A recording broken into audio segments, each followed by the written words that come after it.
What if I told you that on the third day of testing in Bahrain, Ferrari's internal data showed something that could completely change the title fight in 2025? But that almost no one is interpreting correctly? Because we are not talking about a flashy fast lap. We're not talking about exaggerated headlines. We are talking about pure telemetry, from long simulations, of real degradation, and of a pattern that appeared lap after lap as Lewis Hamilton began pushing the SF26 in race conditions. That third day was not just another test. It was the moment when the engineers detected that the car had devastating potential in race pace, but also a technical fragility that could break everything if not controlled. A car capable of dominating a Grand Prix, or falling apart if it leaves its ideal window by a millimeter. And the most shocking thing is not the performance itself. Hamilton detected it in a matter of hours. Today we are going to talk exclusively about what the data from the third day in Bahrain revealed, and why within Ferrari they began to understand that this year it is not just about being fast, but about mastering an extremely delicate machine that can become the most dangerous weapon on the grid. The third day of testing at the Bahrain International Circuit was not a day designed for headlines. There were no fireworks in the form of a magic lap with low fuel load. There was no desperate attempt to top the timesheets. What there was something much more important: method. Ferrari dedicated that day to understanding the real behavior of the SF26 in racing conditions, and it was there that the data that today is generating conversation within the team began to appear. Hamilton went out on track with a clear program: long runs, high fuel, and constant evaluation of the car's behavior in different phases of the stint. The first thing that caught your attention on the wall was the stability of the rhythm. It wasn't a brilliant turnaround followed by a steep drop. It was a consistent sequence, where the degradation appeared in a progressive and controlled manner. Compared to the Ferrari of the previous year, the car did not fall off the cliff when the tires began to suffer.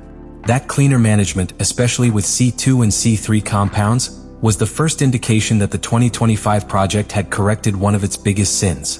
But what was really revealing was not just the degradation. It was how the car responded in critical phases. Corner entry with high load, transition from braking to support, and above all, traction when exiting slow corners.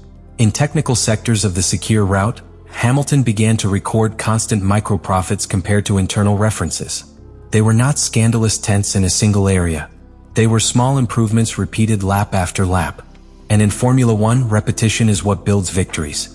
The engineers detected something very specific. When SF26 entered its ideal thermal window, the balance became neutral, almost predictable. The rear end offered stability that allowed Hamilton to brake deeper without compromising rotation. And that's where the Brit began to squeeze the hybrid package with surgical precision. The electric delivery on output was progressive, not aggressive, which reduced slippage and protected the rear tire. That explains why the race simulation average lap times were so strong. However, while the pace was encouraging, the real-time analysis also began to show something disturbing. The margin between optimal behavior and unstable behavior was extremely small. Minimal variations in the rear height, subtle changes in tire pressure, or adjustments in the energy recovery map significantly altered the balance of the car. In a run, the SF26 could feel planted and competitive. In the next one, with just a slight modification, nervousness appeared during long braking and small corrections in medium support. And this is where Hamilton's role was decisive. He didn't just report that the car was fast. He identified the pattern. He found that performance was not linear, but dependent on a very narrow operating window. In his radio comments and in the subsequent debrief, he insisted on the sensitivity of the rear axle under certain wind and fuel load conditions. This forced the team to rethink not only setup settings, but also engine braking and hybrid management parameters. The third day, therefore, did not simply confirm that Ferrari is competitive. He confirmed that he has a car with a very high performance ceiling, but that requires absolute precision. And that potentially devastating combination plus extreme sensitivity is what makes Hamilton's data so shocking. Because they are not saying we are fast. They are saying, if we do it perfect, we can dominate. The third day made it clear that Ferrari had real speed and race pace.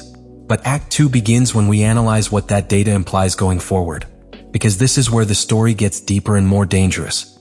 When engineers crossed Hamilton's long runs with internal benchmark simulations, a pattern emerged that changed the focus of the debrief. The SF26 was not only consistent. At certain times of the stint, its behavior improved as the fuel decreased. That's unusual for a sensitive car. Typically, when a car has a narrow operating window, the balance becomes more unpredictable as the load changes.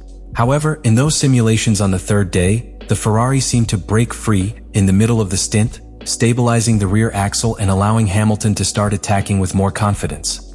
That's when the big question arose in the box. Is the car naturally competitive, or is Hamilton adapting his style to make it work? Because the data showed something very specific. Compared to the initial laps of the same stint, the Briton slightly adjusted his braking point and modulated the engine braking to maintain stability at entry. It wasn't just driving fast. It was smart driving to protect the aerodynamic balance. And that uncovered an uncomfortable reality. The SF26 has the potential to be the best tire management car at the start of the season, but it depends greatly on how the driver manages the transition between braking and rotation. When the hybrid map was not perfectly synchronized with downforce and mechanical balance, the car tended to become jittery in mid-range. That is, the maximum performance is there, but it requires millimeter precision in each variable. This is where the impact multiplies, because if the car depends so much on that thin window, any external change in track temperature, side wind, atmospheric pressure can move it outside the ideal range. In Bahrain, conditions were relatively stable. But on a real Grand Prix weekend, where the track evolves and the temperature changes session after session, that margin can be reduced even further. And the third day left another key clue. Ferrari began working on alternative engine and engine braking maps sooner than expected. They were not reacting to a visible problem.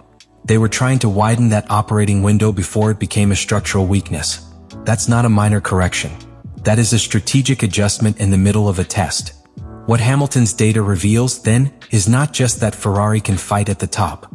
They reveal that the project is in a critical phase.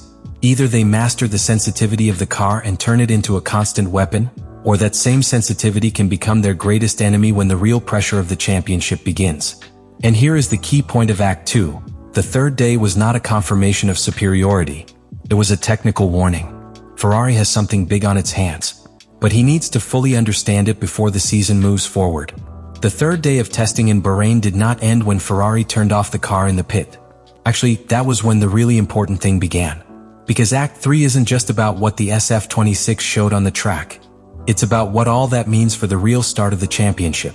When the team finished processing the complete data from Hamilton's long runs, the internal conclusion was clear. The car has a very high competitive ceiling in race pace. But that ceiling is not guaranteed. It is conditioned. And that word changes everything. What was seen on the third day was a Ferrari capable of repeating competitive times without a sudden drop in performance, with controlled degradation and solid traction in slow corners. But it was also confirmed that performance depends on absolutely everything being in place. Rear height, exact pressure, perfectly calibrated hybrid management and aerodynamic balance within an extremely fine margin. It is not a forgiving car. Does not forgive adjustment errors. And here comes the true impact of Hamilton's data. Because he not only identified the potential, but exposed the structural risk of the project. If Ferrari manages to slightly extend that operating window before the real battle in the race begins, it can become the team with the best Sunday pace in the first rounds of the year. But if that sensitivity remains so critical, any track or strategy variation can take the car from solid to unpredictable in a matter of laps. The third day left a very powerful image. When the SF26 is at its optimal point, it looks like a car designed to control wear and tear and attack at the end of the stint. That's exactly the kind of behavior that wins modern championships, where thermal management and consistency outweigh an isolated pole position. But Formula One is not static. Conditions change. Rivals evolve. And the margin between success and failure is measured in millimeters of suspension height and tenths of electrical delivery. In other words, Hamilton's data doesn't scream Ferrari is invincible.